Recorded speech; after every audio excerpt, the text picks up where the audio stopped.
এখন এসেছি Jharkhali animal park, যেটা ব্যাঘ্র প্রকল্প বলে পরিচিত।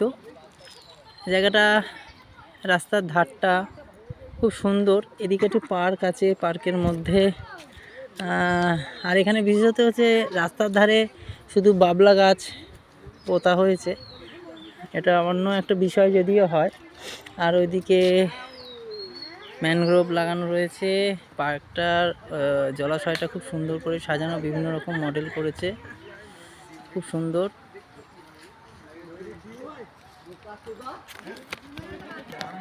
আর এখানে কিছু নিয়মাবলী লিখে রাখা হয়েছে সরকারি তরফ থেকে। পান, গুটখা, খৈনি, অন্যান্য তামাক জাতীয় দ্রব্য খাওয়া এখানে নিষিদ্ধ।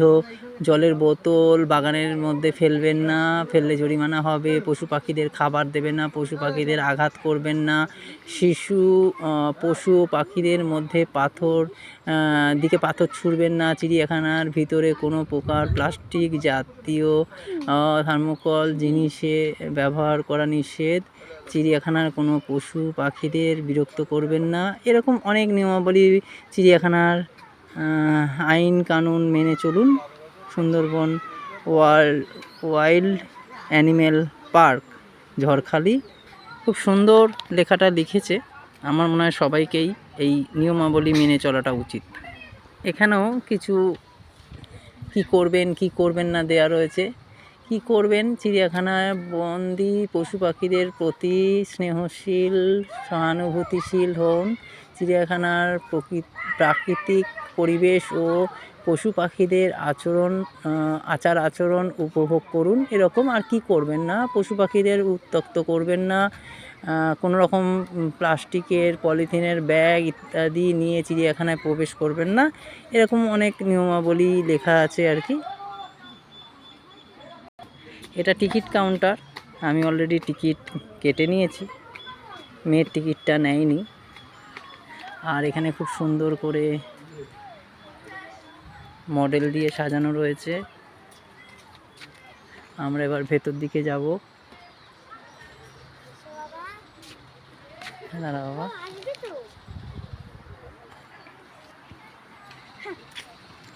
দেখবি তো আমার মাথায় ধরো, পিছাতে ধরো না।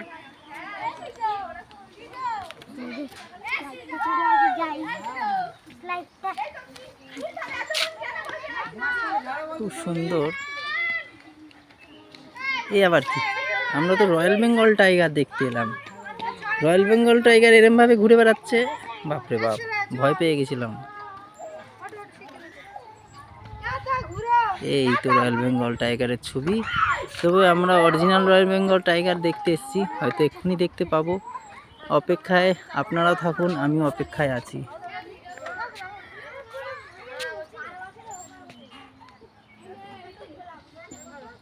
খুব সুন্দর করে সাজানো পার্কটাকে।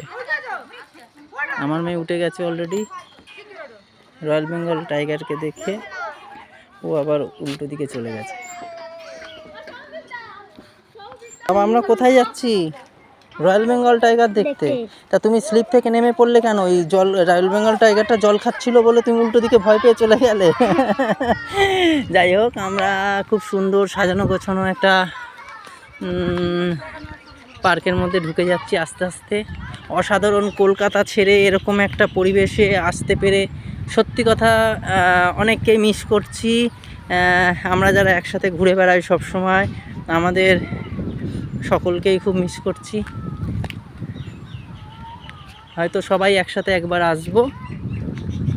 এখানে ময়ূর দেখা গেছে। ময়ূর কতদিন পর আমি ময়ূর দেখছি। একদমই দেখিনি ময়ূর কোনোদিন। মানে সারা এই পার্ক জুড়ে বিভিন্ন জায়গায় এরকম বোর্ড লাগানো রয়েছে। এর থেকেই বোঝা যাচ্ছে আমরা কতটা সচেতন। মানে একটা বোর্ডে একটা লেখা যদি শুরুতেই থাকে, সেটা হলেই আমাদের মনে হয় বুঝে যাওয়া উচিত সভ্য সমাজে। তো আমরা সভ্য সমাজের মধ্যে কত অসভ্য মানুষ আছি সেটা দেখলেই বোঝা যায় যে প্রত্যেক 10 হাত দূরে দূরে এরকমভাবে বোর্ড লাগানো রয়েছে, যাতে করে আমরা সভ্য সমাজের অসভ্য শ্রেণীর যে সমস্ত মানুষজন তারা যাতে পশু পাখিদের বা এই নিয়মকানুন মেনে চলি, তার জন্য এই সমস্ত বোর্ডগুলো দেয়া রয়েছে। এখানে আবার কুমিরের সম্বন্ধে, বাঘের সম্বন্ধে লেখা আছে। এতটা ডিটেলস বলাটা এই ছোট্ট ভিডিওতে সম্ভব নয়। আপনারা আমার ভিডিও দেখুন, পরিবেশের উপরে আমি কাজ করি। ভালো লাগলে সাবস্ক্রাইব করুন, লাইক করুন, বেল আইকনটা টাচ করুন। আমার ভিডিও সবার কাছে পৌঁছে দেওয়ার চেষ্টা করুন। আমার ভিডিও সবার কাছে পৌঁছালে আমার পরিবেশ ভাবনা যদি কোনো ভুল থাকে আপনারা সংশোধন করে দেবেন, আর যদি ঠিক থাকে তাহলে আমার পাশে থাকবেন। এই হচ্ছে আমার আবেদন। আচ্ছা, ঠিক আছে। এই দিকটা সুন্দরবনের খাড়ি সাইড। এখন জোয়ার চলছে, তার জন্য এখানে জোয়ারের জল এসে রয়েছে। এই জায়গাটা ভেঙে গেছে, আমাদের এই আলের ওপর দিয়ে যেতে হবে। ওদিকে আকাশ কালো হয়ে এসছে, বৃষ্টি হবে বলে মনে হচ্ছে। আর আমাদের অতি প্রতীক্ষিত, যার জন্য মেয়ে আমাকে পাগল করে দিয়েছে, বাবা বাঘ দেখবো বাঘ দেখবো, সেই বাঘের ডেরায় আমরা চলে এসেছি সুন্দরবনের জরকালিতে। এইখানে আমি শুনেছি রেস্কিউ সেন্টার, মানে যে সমস্ত বাঘেদের অসুস্থ হয় বা কোনো রকম চোট আঘাত লাগে তাদেরকে এখানে এনে তাদের সেবা শুশ্রূষা করে, মানে ঠিক ট্রিটমেন্ট করে আবার ওদেরকে এখান থেকে জঙ্গলে ছেড়ে দেওয়ার ব্যবস্থা করা হয়। তো এরকমভাবে খাড়ি, তারপরে আবার নেট, তারপরে হচ্ছে বাঘ। যদিও বাঘ এখন অবধি আমি দেখতে পাইনি। সাধারণ চোখে এত পাখি দেখা সম্ভব নয়। যাই হোক, 2 নম্বরটা হচ্ছে উট পাখি। আর এটাকে ঠিক এই বাবা, এটাকে আমি জানি। সব নাম লেখা রয়েছে বাবা, সব কিছুর নাম লেখা রয়েছে। তবে এই সব পাখি এখানে আছে, কিন্তু সব কিছু তো, হ্যাঁ, সব কিছু খালি চোখে সব সময় দেখা সম্ভব নয়। হ্যাঁ, এখানে চড়াই পাখিও আছে বাবা। যাই হোক, এই যে এইটা, আর এদিকেও অন্যরকম পাখি, কত রকমের পাখি। ছবিতে দেখেই আমার খুব ভালো লাগছে, ছবি দেখেও আমার খুব ভালো লাগছে। এখানে যা যা পাখি আছে এটা একটাই পাখির ছবি না, এগুলো অনেক কালারের হয়। এটা মাছরাঙা, এটা দেখেই মনে হচ্ছে, দেখুন মাছরাঙার মতন সরু ঠোঁট। মাছরাঙা কিন্তু সরু ঠোঁট হয়, আর ওরা যে সরু ঠোঁটের সাহায্যে ওরা মাছ ধরে। আর এটা শুধু মাছরাঙারই ছবি, বুঝতে পারছি। এখানে আবার সুন্দর বসার জায়গা করেছে, আবার এখানে লিখে রেখেছে আর কি, প্লাস্টিক বর্জন করার জন্য। তাও মানুষের সমস্তভাবে সুন্দর পার্কটাকে, ওই বলছিলাম একটু আগে কি সভ্য সমাজের অসভ্য মানুষ, এখানে প্লাস্টিক, ওখানে বোতল, জলের বোতল ফেলে চলে গেছে, এখানে রুমাল ব্যবহার করেছে, ফেলে রেখে চলে গেছে। কিভাবে পরিবেশটাকে নষ্ট করছে। এখানে আবার ব্যাগ ফেলে দিয়ে চলে গেছে, প্রয়োজন মিটে গেছে, ব্যাগটা ফেলে দিয়ে চলে গেছে। অনেক রকমের পাখির ছবি। বন্ধুরা, এইটা কি পাখি আপনারা কিন্তু কমেন্টে জানান। এখন অবধি বাঘের দেখা মিলল না, জানি না এর মধ্যে কটা বাঘ আছে। আর বাঘ থাকলেও এত গরমের মধ্যে বাঘ হয়তো, আর ওইখানে ওইটা মনে হয় বাঘেদের জন্য ঘর করা রয়েছে, দূরে দেখা যাচ্ছে না, এরকমভাবে জঙ্গলের মধ্যে বাঘেদের জন্য জায়গা করা রয়েছে। বাঘ মনে হয় সম্ভবত ওর মধ্যেই আছে।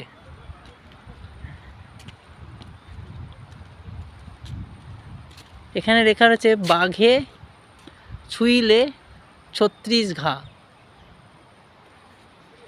বন্ধুরা, আপনাদেরকে আমি একটা জিনিস দেখাই, আসুন। এই দেখ, এখানে নেট লাগানো রয়েছে, এখানে তার নেট সত্ত্বেও লাগিয়ে সবাই মাছ ধরছে। না বাবা, এখানে নেট লাগানো রয়েছে তার সত্ত্বেও বাবা যাবে না ওদিকে। এখানে নেট লাগানো রয়েছে তার সত্ত্বেও মানুষ না শুনে নেটকে অ্যাভয়েড করে ওইখানটা চলে যাচ্ছে। এগুলো খুবই অন্যায়। অন্যায় কাজ। এর মধ্যে কোনো ভয়ঙ্কর সাপ এসব থাকতে পারে। এখানটা নেট দেওয়া আছে কিন্তু নেটটা ছেঁড়া, তার মানে কি এর ভিতরে ঢোকা যাবে? এটা তো হতে পারে না। যদি নেটের এখানটা নাই বা লাগানো থাকতো তাহলে লোকে ঢুকি। রয়্যাল বেঙ্গল টাইগার ওই ঘরটাতে আছে, এই রয়্যাল বেঙ্গল টাইগার আছে এখানটা ছবি।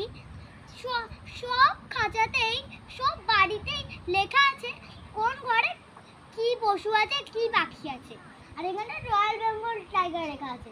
আরো সমান সমান একটা বাড়িও আছে। ওই যে দেখুন গাছের আড়াল থেকে দেখা যাচ্ছে না, একটা বাড়ি আছে। ওই বাড়িটাতে নিশ্চয়ই বাঘ থাকতে পারে। দেখুন আসুন আমি আপনাদের হনুমান দেখাই। ওই যে দেখুন হনুমান আসছে ধীরে ধীরে। বাঁদর বাঁদর আর হনুমান এক হয় গো, বেশি বড় না। দেখছেন ওই যে ওই হনুমান বসে আছে।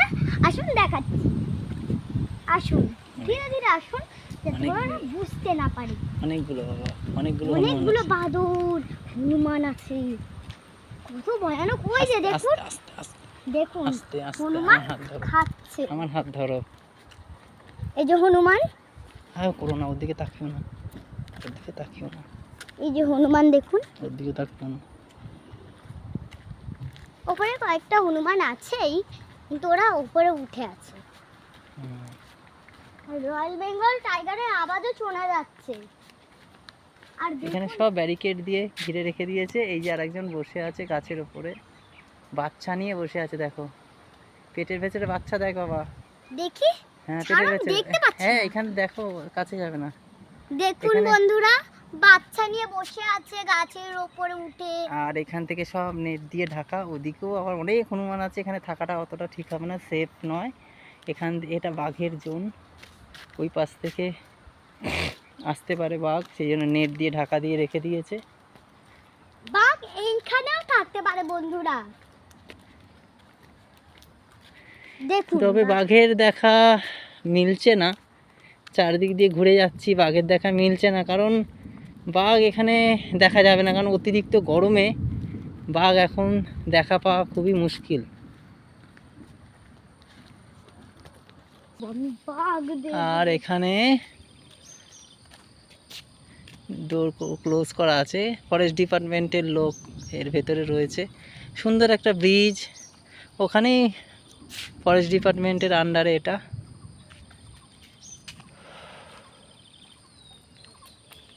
এদিকটা কোর এরিয়া, সেই জন্য এরমভাবে নেট দিয়ে ঢাকা রয়েছে আর কি। বাঘের ছবি।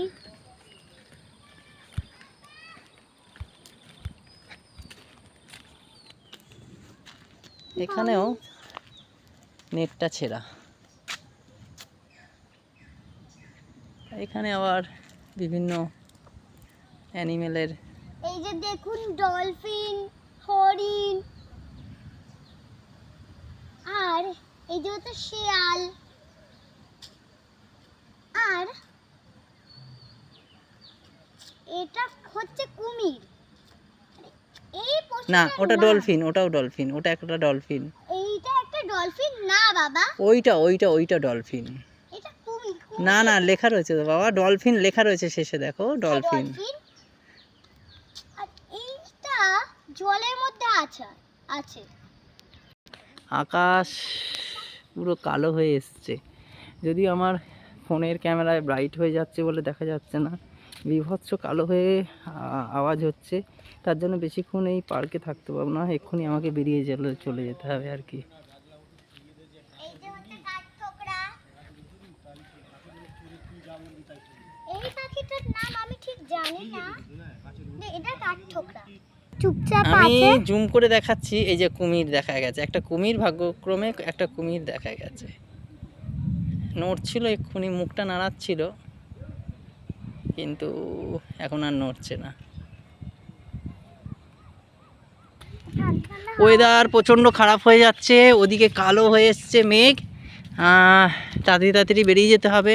ওদিকে প্রচুর বৃষ্টি হচ্ছে, আমাকে আবার বাড়ি ফিরতে হবে। সেই জন্য যত সম্ভব তাড়াতাড়ি একটা সেফ জোনে যদি আমরা না যেতে পারি তাহলে বৃষ্টিতে আমরা হয়তো ভিজেই যাব।